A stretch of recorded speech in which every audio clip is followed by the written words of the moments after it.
Hello बच्चों, आप सबका अपना परिवार ऑनलाइन मस्त क्लासेज में आप सबका तहे दिल से स्वागत है। मेरे प्यारे बच्चों, आज के इस वीडियोज़ में हम आप सबको सामाजिक विज्ञान के अंतर्गत आने वाले भूगोल के महत्वपूर्ण प्रश्न से रिव्यू कराने वाले हैं। जो भी स्टूडेंट 10th बोर्ड में है और 2023 में आपकी बोर्ड एग्ज़ाम परीक्षा होने वाली है, तो आप इस वीडियो को अंत तक देखें, क्योंकि हमने आज की इस वीडियो में बहुत ही मोस्ट वीवीआई प्रश्नों को लाया है, जो सीधे ही आपके बोर्ड एग्ज़ाम के एनुअल एग्ज़ाम में टैली करेंगे। आप सब देख सकते हैं। देखिए, पहला ये सारे प्रश्न कभी ना कभी एग्ज़ाम में आया है, बहुत सारा है ना महत्वपूर्ण प्रश्न इस वीडियो में हम आपको बताने वाले हैं। अगर आप इन सबको याद कर लेते हैं ना, पक्का ही आप 100% परीक्षा में है ना मार्क्स लाएंगे। तो एवरीवन, सबसे पहले आप वीडियो को लाइक कर दें और अंत तक जरूर देखें, सफलता आपकी कदमों को चूमेगी। आइए शुरू करते हैं। आपके सामने पहला क्वेश्चन है, ये ना ध्यान से देखेंगे एवरीवन, देखेंगे हम किस में है कितना दम। तो हाँ, शुरू करते हैं। आप लोग भी कमेंट में फटाफट बताएंगे। पहला क्वेश्चन है कि कोयला किस प्रकार का संसाधन है? अनवीकरणीय, नवीकरणीय, जैव या अजैव? 2020 में ही पूछा था इस प्रश्न को। तो देखिए, इसमें आपका बिल्कुल सही जवाब कोयला अनवीकरणीय संसाधन है। पहले का ये बिल्कुल सही जवाब है। 2 नंबर सवाल देखिए कि सौर ऊर्जा निम्नलिखित में कौन सा संसाधन है? मानवकृत, पुनः पूर्ति योग, अजैव या अचक्रीय? अच्छा प्रश्न है। हाँ, तो मेरे प्यारे स्टूडेंट देखिए, सौर ऊर्जा जो है ना आपका बिल्कुल ही इसमें सही जवाब पुनः पूर्ति योग, यानी कि इसको बार बार इसको पूर्ति कर सकते हैं, इस्तेमाल कर सकते हैं। चलिए अगला प्रश्न देखिए मेरे प्यारे स्टूडेंट्स, नंबर 3 है ना।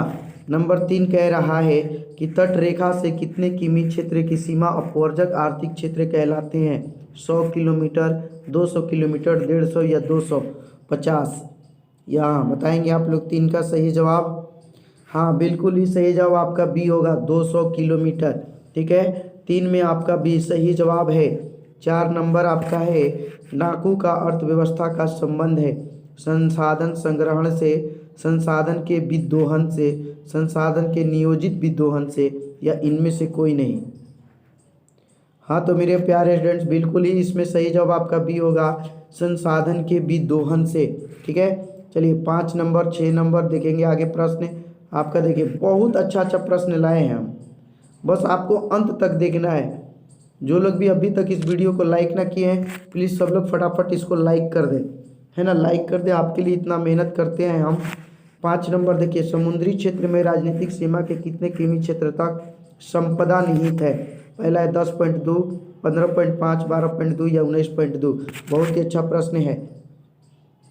हाँ, तो मेरे प्यारे स्टूडेंट्स, आपका 5 में बिल्कुल ही डी सही हो जाएगा, 19.2 किलोमीटर। ठीक है ना। 6 नंबर प्रश्न है, पेट्रोलियम किस प्रकार का संसाधन है? अनवीकरणीय, नवीकरणीय, जैव या अजैव? हाँ, तो देखिए 6 में आपका बिल्कुल ही सही जवाब ए होगा, अनवीकरणीय। ठीक है ना, 6 में ए आपका सही जवाब है, अनवीकरणीय। और 7 नंबर आपका है, इनमें कौन सी मिट्टी सर्वाधिक उपजाऊ है? पर्वतीय, मरुस्थलीय, पीली या जलोढ़? हाँ, तो मेरे प्यारे स्टूडेंट्स, बिल्कुल ही 7 में आपका जलोढ़ मिट्टी हो जाएगा। ये जो होता है सर्वाधिक उपजाऊ मिट्टी है। चलिए अगला प्रश्न देखते हैं। देखिए, ये बहुत ही इंपॉर्टेंट प्रश्न है कि काली मृदा का दूसरा नाम क्या है? बलुई, रेगूर, साल या पर्वतीय? हाँ, तो मेरे प्यारे स्टूडेंट्स, बिल्कुल ही सही जवाब इसमें बी होगा, रेगूर मिट्टी। 8 का बी राइट आंसर है, रेगूर। 9 नंबर देखिए आपका क्वेश्चन है कि मरुस्थलीय मृदा का विस्तार कहाँ है? ये भी बहुत बार पूछा है, उत्तर प्रदेश, राजस्थान, कर्नाटक या महाराष्ट्र? हाँ, तो मेरे प्यारे स्टूडेंट्स, 9 में बिल्कुल ही सही जवाब बी हो जाएगा, राजस्थान। ठीक है। 10 नंबर देखो मेरे प्यारे स्टूडेंट्स, कह रहा है कि सोपानी कृषि किस राज्य में प्रचलित है? बिहार का मैदानी क्षेत्र, उत्तराखंड, हरियाणा या पंजाब? बहुत ही अच्छा प्रश्न है। हाँ, तो मेरे प्यारे स्टूडेंट्स, बिल्कुल ही सही जवाब बी हो जाएगा, उत्तराखंड। 10 का बी राइट आंसर है, उत्तराखंड। ठीक है, चलिए आगे बढ़ते हैं। क्वेश्चन नंबर 11 देखिए, ये भी क्वेश्चन परीक्षा में पूछा हुआ है कि पंजाब में भूमि निम्नीकरण का मुख्य कारण है? वनोन्मूलन, अति पशुचारण, अधिक सिंचाई या गहन खेती। हाँ तो मेरे प्यारे स्टूडेंट्स बिल्कुल ही सही जवाब सी होगा, अधिक सिंचाई। पंजाब में भूमि निम्न का कारण क्या है? अधिक सिंचाई, सी बिल्कुल राइट आंसर। 12 नंबर देखिए मेरे प्यारे स्टूडेंट्स, आपका है कि कौन सी मिट्टी कपास की खेती के लिए सर्वोत्तम मानी जाती है? लाल, जलोढ़, काली या पर्वतीय।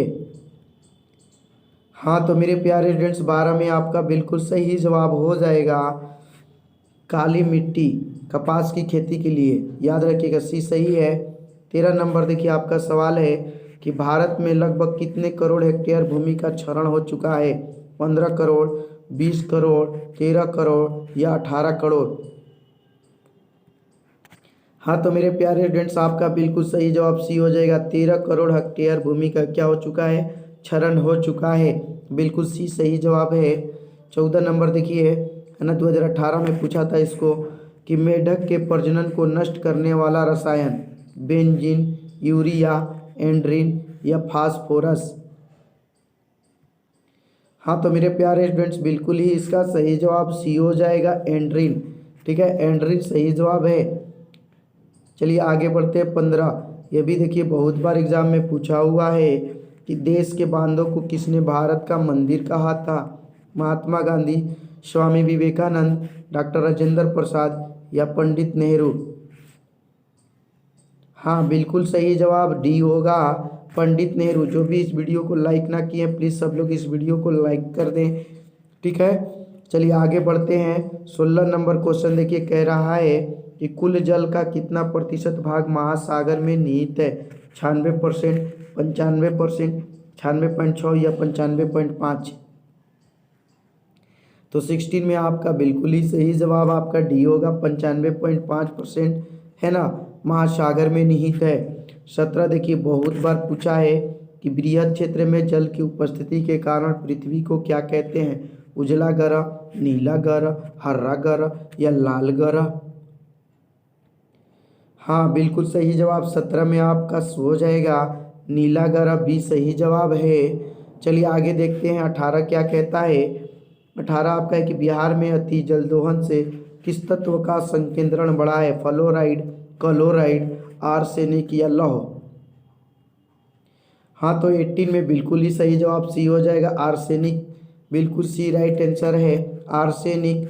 चलिए आगे बढ़ते हैं मेरे प्यारे स्टूडेंट्स, आपका 19 नंबर प्रश्न है कि प्राणियों के शरीर में कितना प्रतिशत जल की मात्रा होती है?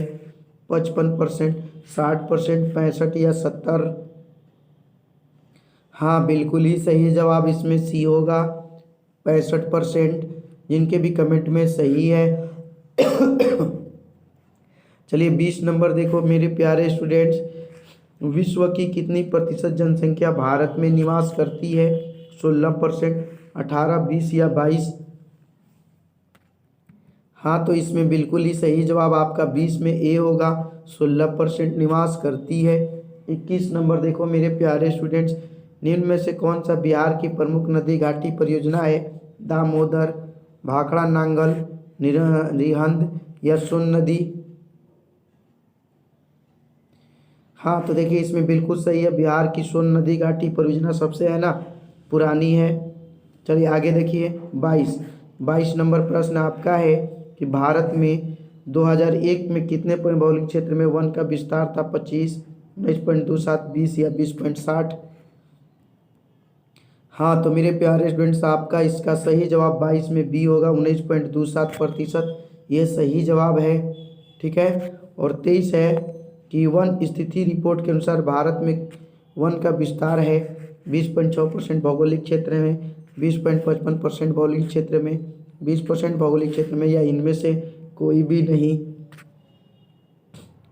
हाँ तो 23 में बिल्कुल ही राइट आंसर ये होगा, ये बिल्कुल सही जवाब है। चलिए 24 नंबर देखिए कि बिहार में कितने प्रतिशत भौगोलिक क्षेत्र में वन का फैलाव है?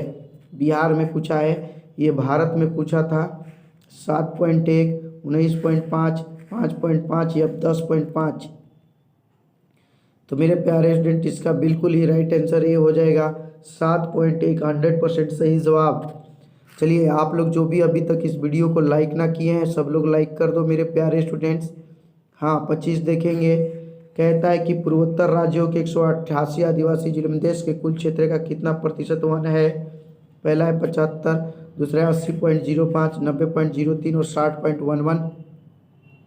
हाँ तो मेरे प्यारे स्टूडेंट 25 में बिल्कुल सही जवाब डी है, 60.11%। चलिए 26 नंबर देखिए, भारत के किस राज्य में वन का सबसे अधिक विस्तार है। केरल, कर्नाटक, मध्य प्रदेश, उत्तर प्रदेश। तो मेरे प्यारे स्टूडेंट्स बिल्कुल ही सही जवाब सी होगा, मध्य प्रदेश। ठीक है, वन का सबसे अधिक विस्तार कहाँ है, मध्य प्रदेश। ठीक है ना, 26 का सी सही है। चलिए 27 नंबर देखते हैं। 27 आपका है कि वन संरक्षण एवं प्रबंधन की दृष्टि से वनों को वर्गीकृत किया गया है 4 वर्ग में, 3 वर्ग में, 5 वर्ग में या इनमें से कोई नहीं। हाँ तो मेरे प्यारे स्टूडेंट 27 में आपका बिल्कुल सही जवाब बी होगा, 3 वर्गों में। ठीक है, चलिए आगे देखते हैं। 28 नंबर, 1991 से 80 तक लगभग कितना वर्ग किमी वन क्षेत्र में कृषि भूमि में परिवर्तित हुआ। 30,000, 26,200, 25,200 या 35,500। हाँ तो मेरे प्यारे स्टूडेंट्स 28 में आपका बी होगा, 26,200 सही जवाब होगा। 29 देखिए, FAO वाल्मीकि रिपोर्ट के अनुसार 2038 में विश्व में कितना हेक्टेयर भूमि का वन विस्तार था। 6 अरब, 4 अरब, 8 अरब या 5 अरब हेक्टेयर। हाँ तो 29 में आपका बिल्कुल सही जवाब बी होगा, 4 अरब हेक्टेयर। बिल्कुल ही ये आपका सही जवाब है। 30 नंबर देखिए, मोस्ट BBI प्रश्न कि भारत का राष्ट्रीय पंछी कबूतर, हंस, मयूर या तोता। हाँ तो बिल्कुल इसमें देखो मेरे प्यारे स्टूडेंट 30 में सी सही है, मयूर। भारत का राष्ट्रीय पंछी क्या है, मोर। ओके, चलिए देखते हैं अगला प्रश्न है 31 नंबर देखिए, चरक। चरक का संबंध किस देश से था, म्यांमार से, श्रीलंका से, भारत से या नेपाल से। हाँ तो मेरे प्यारे स्टूडेंट बिल्कुल सही जवाब सी होगा, भारत से। ठीक है ना, 32 मोस्ट BBI है। टेक्सोल का उपयोग होता है मलेरिया में, एड्स में, कैंसर में या TB के लिए। हाँ तो मेरे प्यारे स्टूडेंट 32 में आपका सी होगा, कैंसर में। टेक्सोल का उपयोग कहाँ होता है, कैंसर में। और 33 है, विश्व पर्यावरण दिवस कब मनाया जाता है, 5 जून, 3 अप्रैल, 3 सितंबर या 1 दिसंबर। हाँ तो देखो मेरे प्यारे स्टूडेंट बिल्कुल ही सही जवाब आपका ए होगा, 5 जून। विश्व पर्यावरण दिवस कब मनाया जाता है, 5 जून। बिल्कुल राइट आंसर है। 34 देखिए, 34 आपका है, 18 में पूछा है, संविधान की धारा 21 का संबंध है वन जीवों तथा पर्यावरण संसाधनों के संरक्षण से, मृदा संरक्षण से, जल संसाधन संरक्षण से या खनिज संपदा संरक्षण से। हाँ तो मेरे प्यारे स्टूडेंट 34 में आपका बिल्कुल राइट आंसर ये हो जाएगा, ये जिनके भी कमेंट में सही है। 35 देखिए, कहता है कि प्राकृतिक संसाधनों के संरक्षण हेतु 1968 ईस्वी में कौन सा कन्वेंशन हुआ था, अफ्रीकी वेटलैंड्स कन्वेंशन, विश्व आपदा कन्वेंशन या इनमें से कोई नहीं।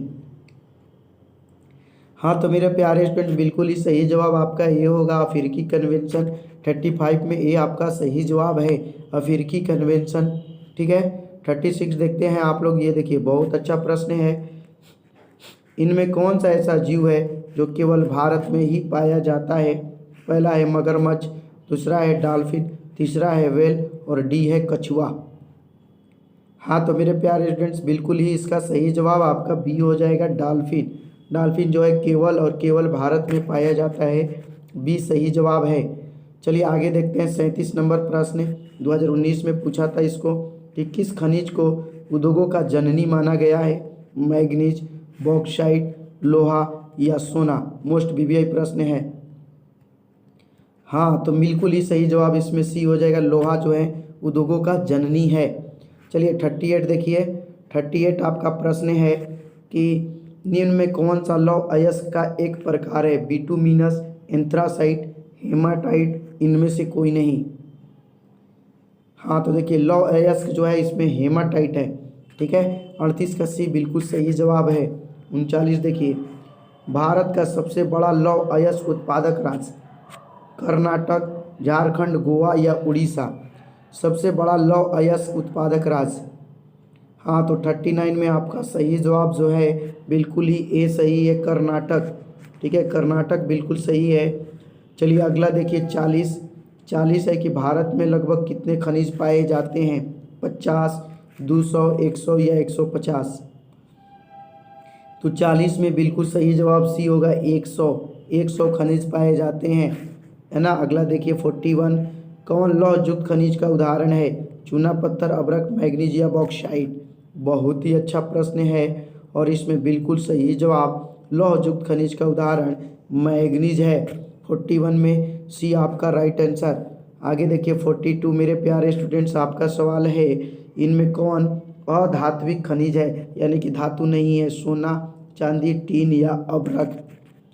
हाँ तो मेरे प्यारे स्टूडेंट इसके बिल्कुल ही राइट आंसर डी होगा, अभ्रक। ठीक है, चलिए अगला देखिए, छत्तीसगढ़ भारत का कितना प्रतिशत लौह अयस्क उत्पादन करता है? 10, 20, 30, 40? हाँ तो मेरे प्यारे स्टूडेंट्स इसमें आपका बिल्कुल ही सही जवाब बी होगा, 20%। ठीक है, बी सही जवाब है। चलिए 44 देखिए, मैग्नीज उत्पादन में भारत का विश्व में कौन सा स्थान है? प्रथम, द्वितीय, तृतीय या चतुर्थ? हाँ तो मेरे प्यारे स्टूडेंट्स बिल्कुल ही इसमें सही जवाब आपका सी होगा, मैग्नीज में स्थान में भारत तीसरे स्थान पे है। चलिए 45 देखिए कि 1 टन इस्पात बनाने में कितने मैग्नीज का उपयोग होता है? 5 किग्रा, 10 किग्रा, 15 किग्रा, यहाँ पे लगता है 30 था, या 20? ठीक है ना। हाँ तो बताएंगे इसका कई होगा, 1 टन इस्पात बनाना है तो कितना मैग्नीज लगेगा? बिल्कुल ही सही जवाब आपका बी होगा, 10 kg। आई होप डैट कि ये वीडियो आप सबको बहुत ही अच्छा लगा होगा। मेरे प्यारे स्टूडेंट्स, मैंने आपको इस वीडियो में 45 जियोग्राफी जो कि एसएसटी के अंतर्गत आता है क्वेश्चंस बताएं। इसमें आपके कितने सही है कमेंट करके ज़रूर बताएंगे। और मेरे प्यारे स्टूडेंट्स, अगर आप इस चैनल पर नए हैं, पहली बार आए हैं, तो चैनल को सब्सक्राइब करके बगल का बेल आइकन भी क्लिक कर लेंगे ताकि लेटेस्ट वीडियो का नोटिफिकेशन आपको मिलता रहे। और मेरे प्यारे स्टूडेंट्स, इस वीडियो को ज़रूर लाइक करें क्योंकि आपकी एक लाइक हमारी हौसला बढ़ाती है। मुश्किल नहीं है कुछ दुनिया में, तू ज़रा हिम्मत तो कर। मुश्किल नहीं है कुछ दुनिया में, तू ज़रा हिम्मत तो कर। ख्वाब बदलेंगे हकीकत में, तू ज़रा कोशिश तो कर। इस वीडियो को अपने दोस्तों और साथियों में भी शेयर कर दीजिएगा। Thanks for watching this video. फिर मिलेंगे एक शानदार और जानदार वीडियो के साथ अगले वीडियो में। जय हिंद, जय भारत।